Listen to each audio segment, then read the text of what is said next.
హల్లెలూయా.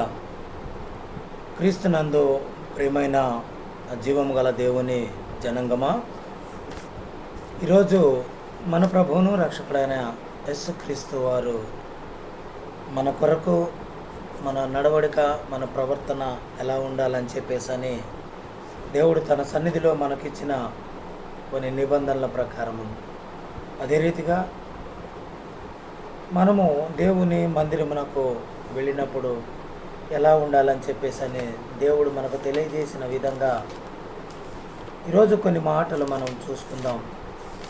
ప్రసంగి గ్రంథకర్త మాట్లాడుతూ అంటూ ఉన్నాడు, నీవు దేవుని మందిరమునకు పోయినప్పుడు నీ ప్రవర్తన జాగ్రత్తగా చూసుకొనుము. బుద్ధిహీనులు అర్పించినట్లుగా బలి అర్పించుట కంటే సమీపించి ఆలకించుట శ్రేష్టము. వారు తెలియకే దుర్మార్గపు పనులు చేయుదురు. నీవు దేవుని సన్నిధిని అనాలోచనగా పలుకుటకు నీ హృదయమును త్వరపడనీయక నీ నోటిని కాచుకొమ్ము. దేవుడు ఆకాశమందున్నాడు, నీవు భూమి మీద ఉన్నావు. కావున నీ మాటలు కొద్దిగా ఉండవలెను.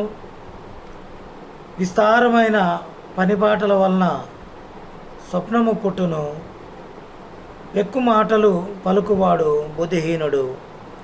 నీవు నీ దేవునికి మొక్కుబడి చేసుకొనిన ఎడల దానిని చెల్లించుటకు ఆలస్యము చేయకము.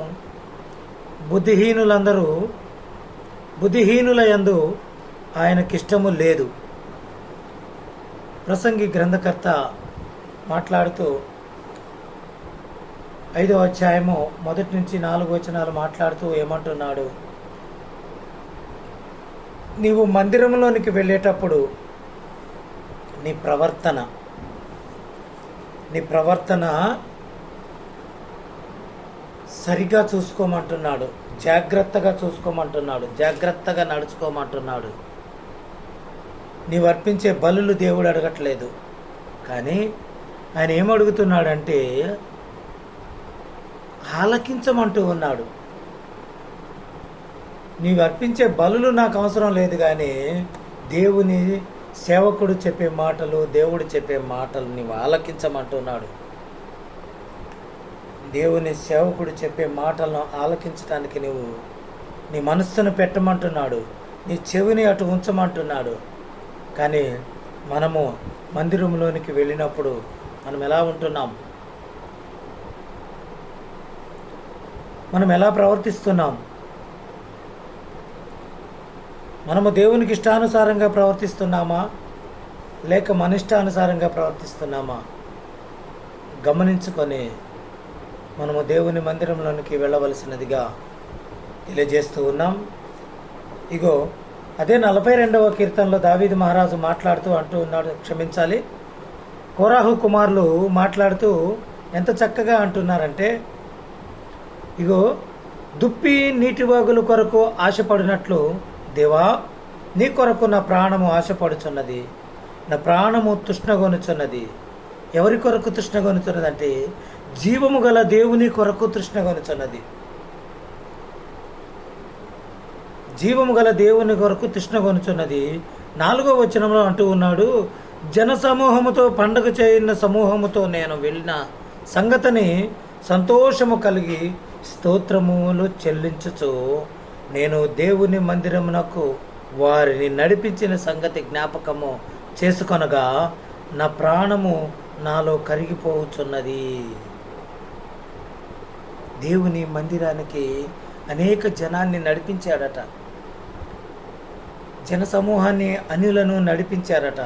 ఆ నడిపించేటప్పుడు వాళ్ళ ప్రాణము సంతోషించుతూ ఉందంట. మరి నీవు అనేక మందిని నడిపించాలి దేవుని మందిరానికి, అనేక మందితో మాట్లాడాలి. అదే రీతిగా నీ మాట ద్వారా, నీ ప్రవర్తన ద్వారా అనేక మంది మార్పు చెందాలి. కానీ మనం వెళ్ళినప్పుడు మందిరంలోనే మన ప్రవర్తన సరిగ్గా చూసుకోలేకపోతున్నాము. దయతో జ్ఞాపకం చేసుకొనండి. దేవుని మందిరం అంటే మహిమ నిలిచే స్థలము. తేజస్సు నిలిచే స్థలము. దేవుని మందిరం మనకే సకల రోగములు నయం చేసే స్థలము. సకల ఆశీర్వాదములకు కారణభూతుడైన దేవుడు నిలవబడి నిన్ను నన్ను ఆశీర్వదించే స్థలము.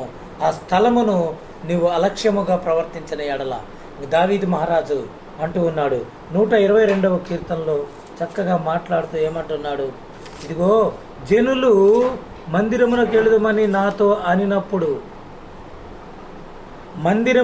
యెహోవా మందిరమునకు వెళ్ళుదమని జనులు నాతో అనినప్పుడు నేను సంతోషించితిని అంటున్నాడు. దావీదు రాజులకు రాజు, దావీదు మహారాజు. ఆయన మందిరంలోనికి వెళ్ళాలని మనుషులు పిలిచినప్పుడు ఆయన హృదయం ఉప్పొంగిపోయిందంట, ఆయన హృదయం సంతోషించిందంట. మరి మన హృదయం మందిరానికి వెళ్ళటానికి సంతోషిస్తున్నామా, సంకోచిస్తున్నామా, ఆనందిస్తున్నామా, ఆలోచిస్తున్నామా? మరి మనము గమనించాలి. ఎందుకంటే మందిరమునకు వెళ్ళాలి. మందిరమునకు వెళితే నీకు అనేకమైన ఆశీర్వాదాలు.